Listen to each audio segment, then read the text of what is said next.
योगी का वो अधिकारी जिसने एक वक्त अतीक और अशरफ पर कार्रवाई कर कानून का इकबाल बुलंद किया था, आज वो अधिकारी एक बार फिर से सुर्खियों में है, क्योंकि इस बार उसने उत्तर प्रदेश के इतिहास के सबसे बड़े ड्रग माफिया का खुलासा कर दिया है। योगी का डंडा एक बार फिर से माफिया पर चला है।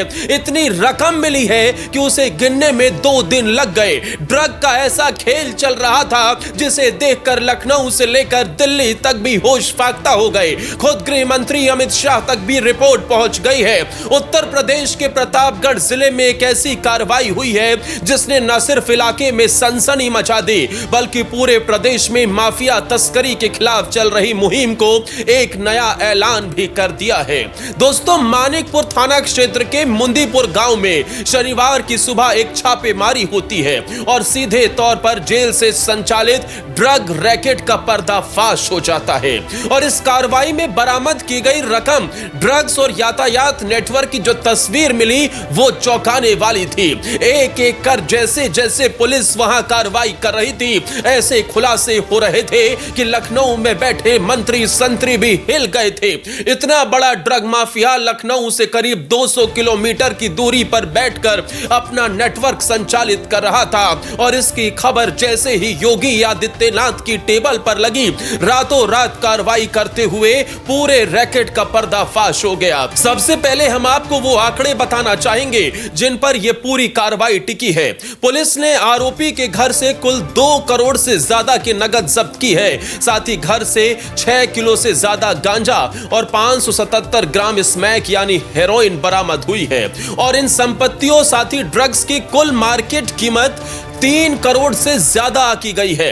इसे उत्तर प्रदेश पुलिस के इतिहास में ड्रग केस से जुड़ी अब तक की सबसे बड़ी नगद बरामदगियों में से एक बताया जा रहा है। नकदी की गिनती में पुलिस को लगभग 22 घंटे लग गए। यही इस ऑपरेशन की गंभीरता और पैमाने को बताता है।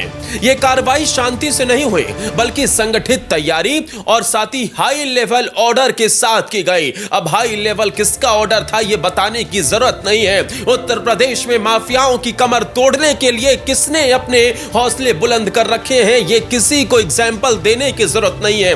कौन है जो माफियाओं को सीधी चुनौती देता है, जिसका नाम यूपी से लेकर पूरे देश में गूंजता है, यह किसी को भी जुबान से बताने की जरूरत नहीं है, हर कोई जानता है। दोस्तों, केस की अगुवाई प्रतापगढ़ के पुलिस एसपी दीपक भूकर ने की। वही अफसर जिन्होंने प्रयागराज में कुख्यात माफिया अतीक और अशरफ जैसे अपराधियों पर शिकंजा कसा था। इसी कड़ी में आज की सबसे बड़ी कार्रवाई सामने आई और अधिकारियों का कहना है कि यह कार्रवाई संगठित गिरोहों के खिलाफ चल रहे अभियानों का हिस्सा है। अब हम आपको विस्तार से बताएंगे कि किस तरह यह गिरोह जेल के भीतर बैठे प्रमुख के द्वारा संचालित हो रहा था, यानी कि इसका सरगना जेल में बैठा है और बाहर अपने नेक्सस को ऑपरेट कर रहा था।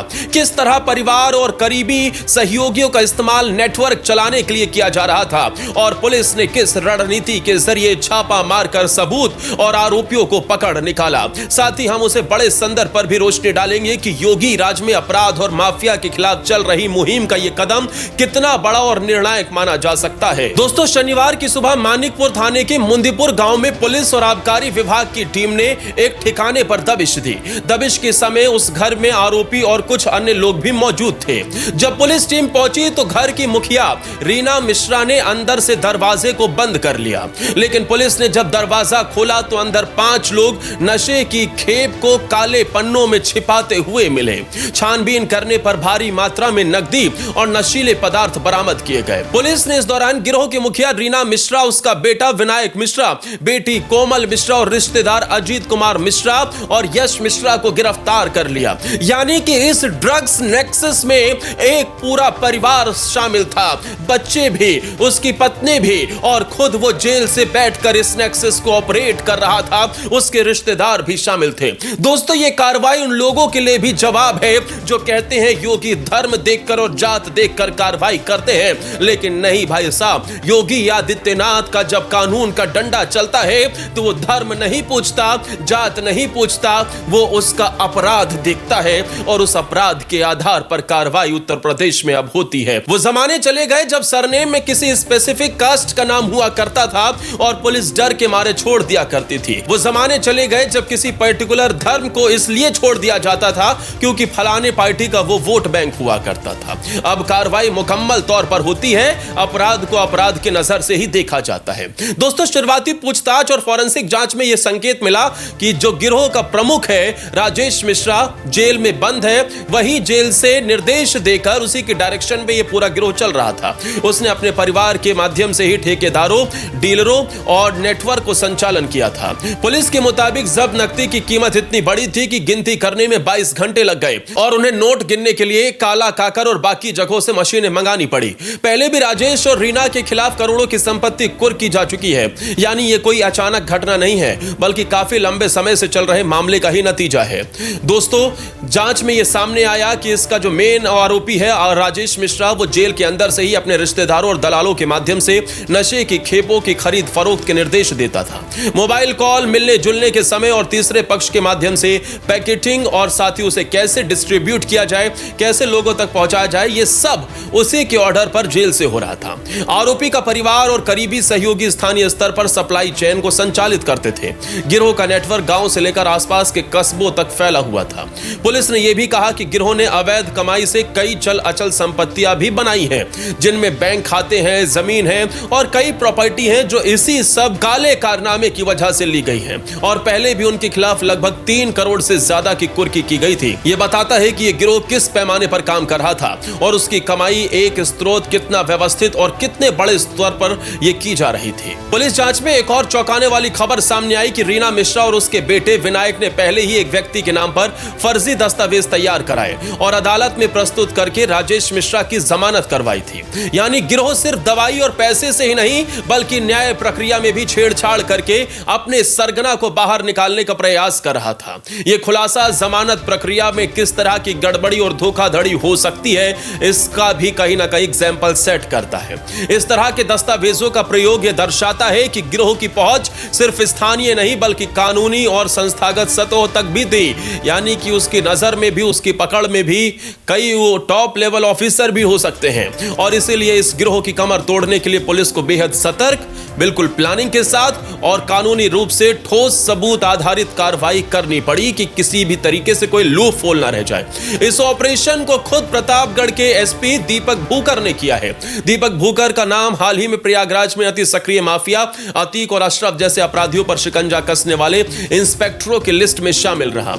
उनके ही ऑर्डर में यह कार्रवाई की गई और स्थानीय थाना मानिकपुर पुलिस और आबकारी विभाग की टीम ने संयुक्त रूप से छापेमारी को अंजाम दिया। अधिकारी ये भी कह रहे हैं कि यह कार्रवाई उत्तर प्रदेश सरकार की ओर से संगठित गिरोहों को कमजोर करने की व्यापक रणनीति का हिस्सा है।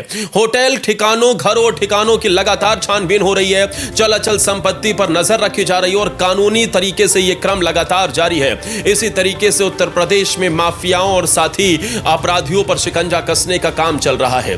दोस्तों, उत्तर प्रदेश में लेकिन यह कार्रवाई कोई नई बात नहीं है। उत्तर प्रदेश में माफियाओं की कमर तोड़ने का सिलसिला 2017 से ही शुरू हो गया था, जब से योगी आदित्यनाथ ने यूपी में कदम उठा लिया था, उन्होंने सरकार बना ली थी।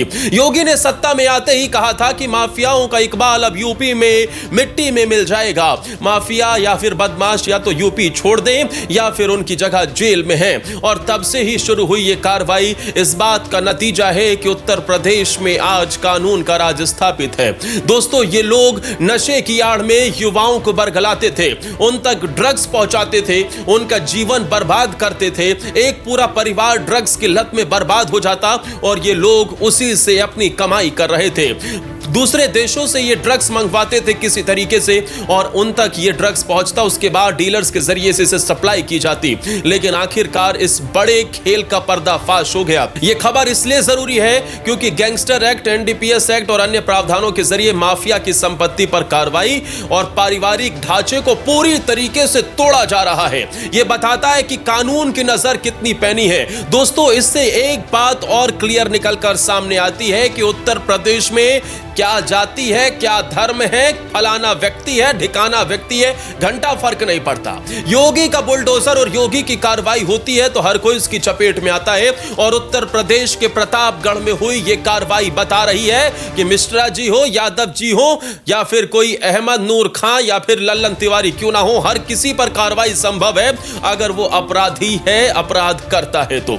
दोस्तों, ये इस बात का भी सबूत है कि कैसे उत्तर प्रदेश की पुलिस एक के बाद एक नए रिकॉर्ड बना रही है कार्रवाई के मामले में। यही वो पुलिस जो एक वक्त पर माफियाओं के आगे सिर झुकाकर सलाम करती थी, नतमस्तक हो जाया करती थी, आज उसका इकबाल इतना बुलंद है, आज उसके डंडे में ऐसा तेल लगा है कि वो जब पड़ता है तो अच्छे अच्छों को नानी याद आ जाती है। खैर, उत्तर प्रदेश पुलिस की इस कार्रवाई पर आप क्या कहना चाहेंगे? योगी राज में माफियाओं को जो सबक सिखाया जा रहा है उसे लेकर कानून व्यवस्था को 10 में से कितने नंबर देंगे? कमेंट में जरूर बताना। और जानकारी अच्छी लगी हो तो प्लीज हमारे चैनल को सब्सक्राइब कर लेना।